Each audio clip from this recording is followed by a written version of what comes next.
नमस्कार, news and competition cricket channel में आपका स्वागत है। देखते हैं आज की महत्वपूर्ण खबरें। यूसीसी की नियमावली को कैबिनेट में मिली मंजूरी। उत्तराखंड के सरकारी अस्पतालों में मिलेगा हृदय रोग का इलाज। कोलकाता आरजीकर मामले में संजय रॉय को आजीवन कारावास की सजा। नई दिल्ली सड़क सुरक्षा कानून पर रिपोर्ट दें राज्य सरकार। देहरादून जंगल में 6 साल में 2500 हेक्टेयर पर किया कब्जा। उत्तराखंड मौसम, 3 जिलों में बारिश और बर्फबारी के आसार। डॉक्टर ओंकार सिंह बने एचएनबी चिकित्सा शिक्षा विश्वविद्यालय के बीसी।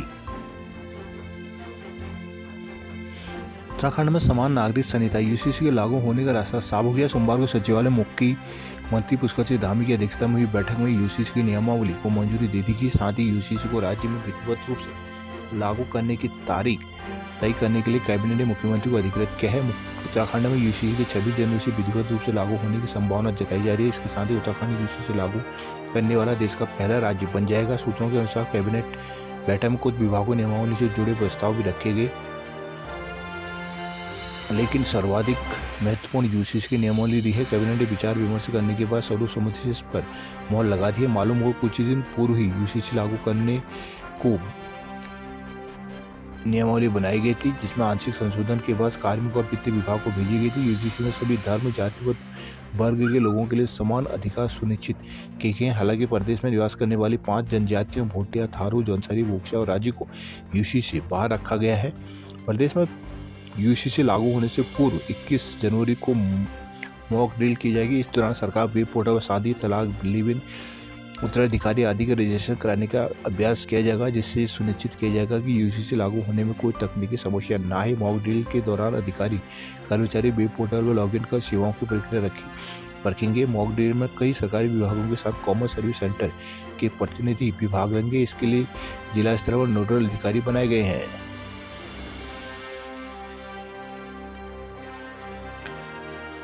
उत्तराखंड के हल्द्वानी, काशीपुर, रुड़की में हृदय रोग के मरीजों को सरकारी अस्पताल में इलाज की सुविधा मिलेगी। सरकार उक्त शहरों में कार्डिक केयर यूनिट तैयार शुरू करने पर विचार कर रही है। उत्तराखंड के सरकारी अस्पताल में फिलहाल दिल से जुड़ी बीमारियों के इलाज की सुविधा उपलब्ध नहीं है। दून, हल्द्वानी में कोरोनेशन अस्पताल में चल रहे कार्डिक केयर सेंटर के अलावा अन्य अस्पतालों में ये सुविधाएं नहीं है। उक्त तीनों अस्पतालों में गरीब मरीजों को आयुष्मान कार्ड के थ्रू निःशुल्क इलाज मिल रहा है। इसका फायदा बढ़ाने को सरकार के हल्द्वानी, काशीपुर और रुड़की में पीपीपी मोड में कार्डिक केयर यूनिट शुरू करने की योजना है। स्वास्थ्य महानिदेशालय स्तर पर इसका प्रस्ताव बनाया जा रहा है। इस संदर्भ में निर्णय भी जल्द लिया जा सकता है।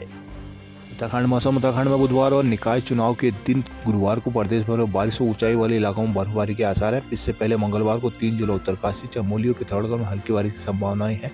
हरिद्वार और यूएस नगर में सुबह शाम को हल्का कोहरा छा सकता है। मौसम विभाग के निदेशक डॉक्टर विक्रम ने बताया कि 22 और 23 जनवरी को प्रदेश भर में बारिश और 2500 मीटर की ऊंचाई वाले इलाकों में बर्फबारी की संभावना है। उधर सोमवार को प्रदेश के अधिकांश जिलों में धूप खिली रही, जिससे तापमान में बढ़ोतरी दर्ज की गई। रविवार को दून में जहां सामान्य से 4 डिग्री ज्यादा 23.6 डिग्री तापमान था, वही सोमवार को सामान्य से 4-5 डिग्री ज्यादा 24.2 डिग्री तापमान दर्ज किया गया। उत्तराखंड के जंगलों में बीते साल में करीब 2400 हेक्टेयर अतिक्रमण बढ़ गया है। वन विभाग की ओर से हाल ही में नेशनल ग्रीन ट्रिब्यूनल एनजीटी में दिए गए आंकड़ों से खुलासा हुआ है। एनजीटी ने इस पर चिंता जताते हुए वन विभाग से अतिक्रमण के खिलाफ कार्रवाई का एक्शन प्लान मांगा है। एनजीटी में उत्तराखंड के जंगलों में अतिक्रमण के मामले में एक जनहित याचिका दायर की गई थी। इस याचिका पर सुनवाई करते हुए एनजीटी ने पीसीसीएफ को निर्देश दिया कि वह अतिक्रमण के खिलाफ कार्रवाई की समय सीमा तय करे, साथ ही इसकी वर्तमान स्थिति भी बताएं। एनजीटी ने पीसीसीएफ से यह भी पूछा कि जंगलों में अतिक्रमण के खिलाफ वन विभाग ने अब तक क्या कार्रवाई की है। वन विभाग ने एनजीटी में जंगलों के अतिक्रमण को लेकर जो आंकड़े दिए हैं, उसके अनुसार वर्ष 2017 में राज्य के 31 फॉरेस्ट डिवीजन में लगभग 9506 हेक्टेयर जंगलों में अतिक्रमण था। वर्ष 2023 अप्रैल में वन विभाग ने कुल अतिक्रमण 11900 हेक्टेयर बताए। इस पर एनजीटी ने पीसीसीएफ को निर्देश दिए कि वर्तमान तक जंगलों में कितना अतिक्रमण है, इसका आकलन करें। उत्तराखंड में यूसीसी लागू होने के बाद 60 दिन के अंदर कराना होगा विवाह का पंजीकरण। उत्तराखंड में यूसीसी लागू होने के 60 दिन के बाद विवाह का पंजीकरण कराना अनिवार्य होगा। इसके बाद यदि कोई पंजीकरण कराता है, उसे लेट फीस देनी होगी।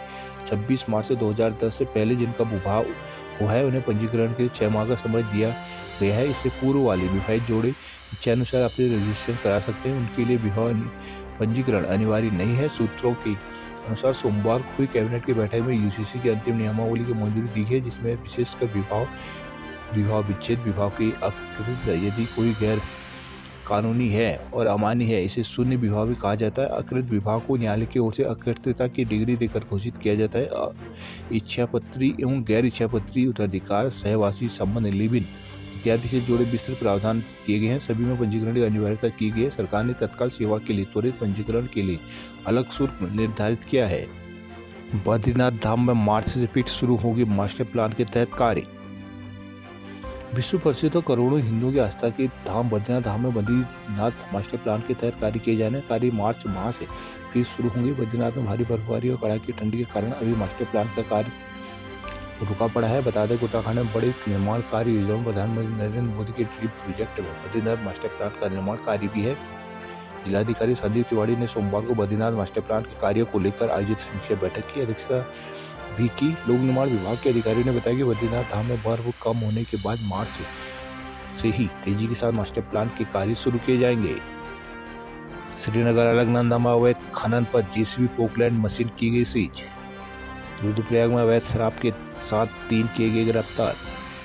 उत्तरकाशी में गणतंत्र दिवस को लेकर तैयारियां हुई शुरू। उत्तरकाशी के बाड़ाघाट के विकास के लिए ट्रिपल इंजन की सरकार जरूरी, धामी।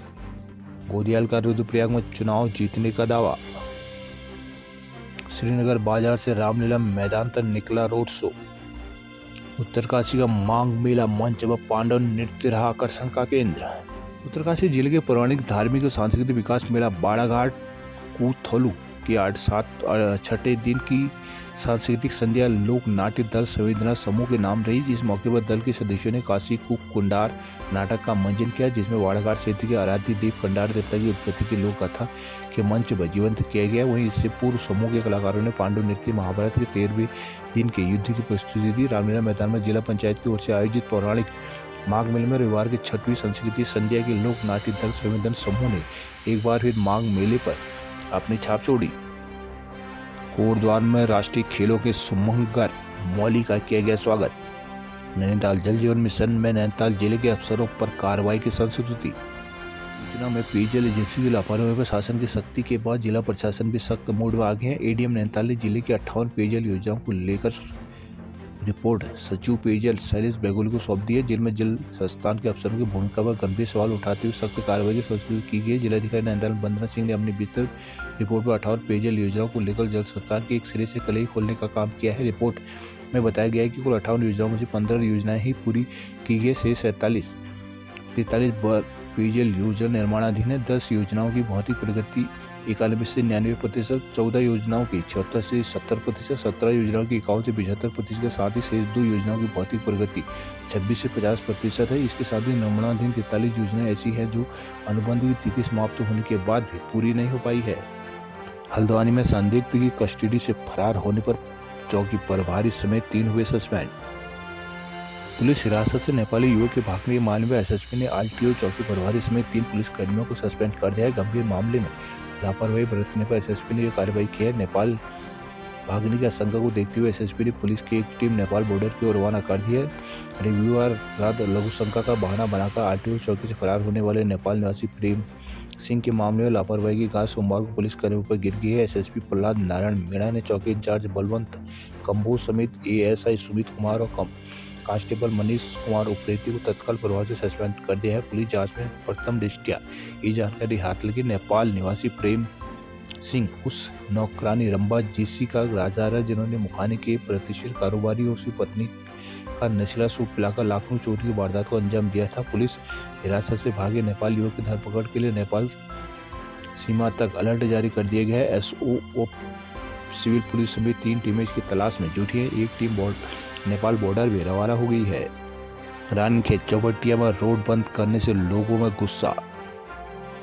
रानीखेत चौबटिया मार्ग को सेना की ओर से बार बार बंद किए जाने से लोगों में भारी आक्रोश है। लोगों ने प्रदर्शन कर मामले में संयुक्त मजिस्ट्रेट से मुलाकात कर मामले की स्थायी समाधान खोजने की गुहार लगाई है। लोगों का कहना है कि वर्षों से लोग इस मार्ग का उपयोग कर रहे हैं। इसी मार्ग से बच्चे स्कूल जाते हैं तथा वाहनों का संचालन होता है। पर्यटकों के लिए भी पहले कोई रोक टोक नहीं थी। अब आए दिन क्रॉस कंट्री तमाम गतिविधियों का हवाला देकर इस मार्ग को बंद कर दिया जाता है, जिस कारण लोगों की आवाजाही प्रभावित होती है। इस बार वाहनों को रोक दिया गया। वैकल्पिक मार्ग न होने के कारण दूर दराज के ग्रामीणों को गंतव्य तक जाने में भारी दिक्कतों का सामना करना पड़ता है। लोगों ने स्थायी समाधान की गुहार लगाते हुए यहाँ संयुक्त मजिस्ट्रेट के माध्यम से राष्ट्रपति को ज्ञापन भेजा है। कहा कि समाधान नहीं हुआ तो जन आंदोलन शुरू कर देंगे। ज्ञापन देने वालों में नीरज शाह, हिमांशु शाह, व्यापार संघ के निवर्तमान उपाध्यक्ष दीपक संत, संदीप गोयल, नेहा शाह, मायरा पूर्व विभाग का व्यापार मंडल के अध्यक्ष भगवंत नेगी आदि मौजूद रहे।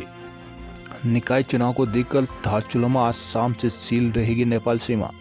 राष्ट्रीय खेलों के लिए उत्तराखंड हुआ तैयार। खेल एवं युवा कल्याण मंत्री रेखा आर्य ने राष्ट्रीय खेलों के लिए सभी मैदान आयोजन स्थल 22 जनवरी तक अनिवार्य रूप से वेन्यू मैनेजरों को सौंपने के निर्देश दिए हैं। खेल मंत्री रेखा आर्य ने सोमवार को राष्ट्रीय खेल सचिवालय में खेल विभाग और राष्ट्रीय खेलों से जुड़े अधिकारियों की बैठक ली। इस दौरान सभी जिलों के खेल अधिकारियों से लाइव रिपोर्टिंग की।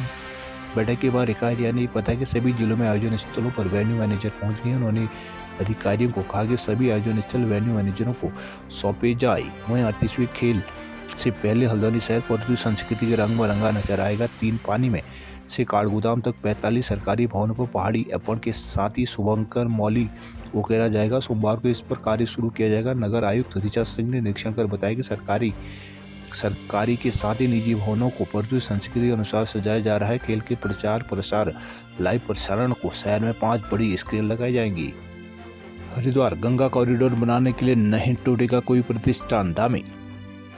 मुख्यमंत्री पुष्कर धामी ने कहा कि नगर निगम ऋषिकेश में ट्रिपल इंजन की सरकार बनने से तेज गति से विकास होगा। ऋषिकेश के विकास के लिए सरकार ने बेहतर प्लान बनाया है। निगम बोर्ड में कमल खिला तो विकास कार्य में धन की कमी नहीं होने दी जाएगी। उन्होंने कहा कि गंगा कॉरिडोर बनाने के लिए किसी भी व्यापारी का प्रतिष्ठान नहीं तोड़ा जाएगा। कोई भी कार्य करने से पूर्व स्टॉक होल्डर के साथ बैठक की जाएगी, इसके बाद ही कार्य प्रारंभ होगा। उन्होंने 23 जनवरी को भाजपा प्रत्याशियों के पक्ष में मतदान की अपील की है।